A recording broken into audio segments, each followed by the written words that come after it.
Voici le prix du tourbillon. Cette année, j'ai nommé ces montres-là. Artia Purity Tourbillon. Audemars Piguet, code 1159 by Audemars Piguet tourbillon volant chronographe automatique.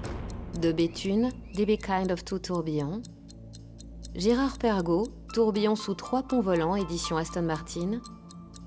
IVC Chafouz, grande montre d'aviateur tourbillon force constante, édition IVC Racing. Louis Moinet, Space Revolution. C'est M. Wei Kuo, qui est fondateur de Revolution as a Rake Magazine de Singapour, qui vient remettre le prix.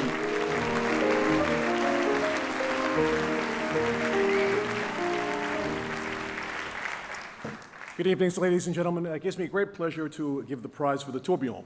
But before I do so, I would just like to mention that the tourbillon has an incredible history with the GPHG. In fact, over the past 20 years, it has been a tourbillon complication that has won the Aiguille d'Or 8 times, making it the complication that has won the most frequently at the GPHG for the grand prize. And in chronological order, that is the Patek Tennes tourbillon, that is the Souverain tourbillon by F. Pigeon. It is the Vacheron Constantin Tour de Lille. It is the Richard Mille RM12. Then 2 Grubel Forces. The Grubel Force double tourbillon 30 degrees. The Grubel Force tourbillon 24 seconds. Followed by the Ferdinand Berthoud FB1 created by the amazing Carl Friedrich Schäufele. And then the Beauvais Recital 22.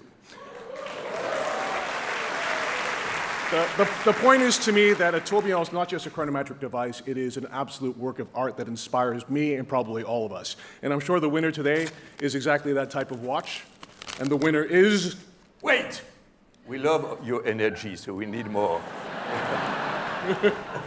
De Bethune Kind of Two tourbillon. Pierre Jacques, de la maison de Béthune. Pierre Jacques.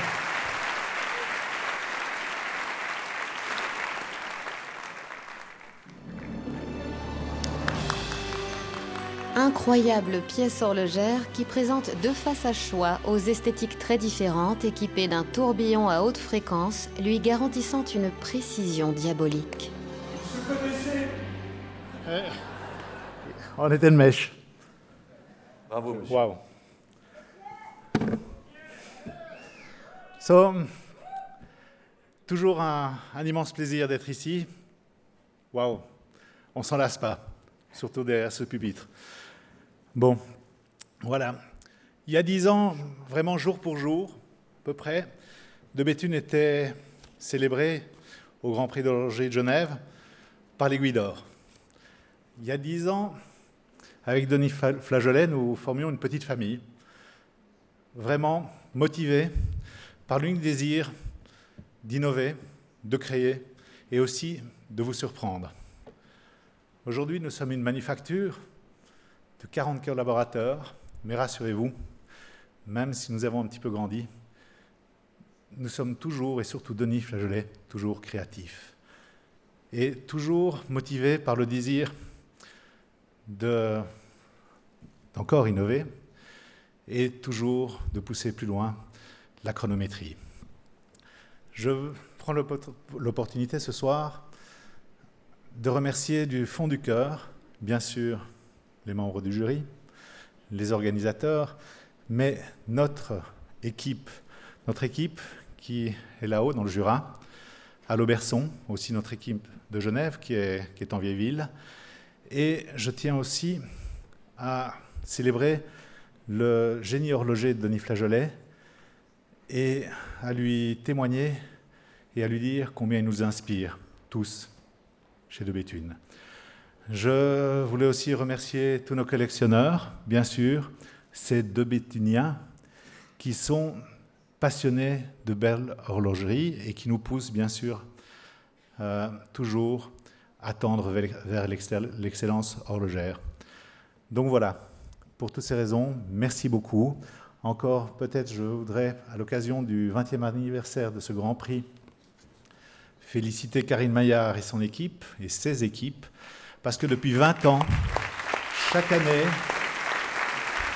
dans l'ombre, leur unique ambition est de nous réunir tous ce soir. Et c'est vraiment fantastique. C'est une fête à laquelle il ne faudrait manquer pour aucun prétexte. Donc voilà. Et je voudrais aussi rendre hommage ce soir, pour les 20 ans, à 2 visionnaires qui étaient, ou qui sont aussi, Gabriel Tortella et Jean-Claude Pitard. Voilà, un hommage pour eux. Je pense que j'ai personnellement assez parlé, donc merci. Et je voudrais juste vous lire un petit mot que Denis Flageolet, depuis le haut de sa montagne, voilà, m'a demandé de vous lire. Dixit Denis nous dit « Je suis fier ce soir pour toute mon équipe et heureux d'avoir positivé ces temps incertains. Mon absence parmi vous, vous l'aurez certainement compris, est due à mon choix de vie, de me sentir libre de créer sans jamais me conformer aux règles. Je passe la plupart de mon temps reclus dans mon atelier à chercher et parfois trouver. C'est un bonheur pour moi quand ma recherche de l'authentique peut vous faire rêver. Excellente soirée à tous et que tous les obstacles ne nous empêchent jamais d'innover. Bonne soirée.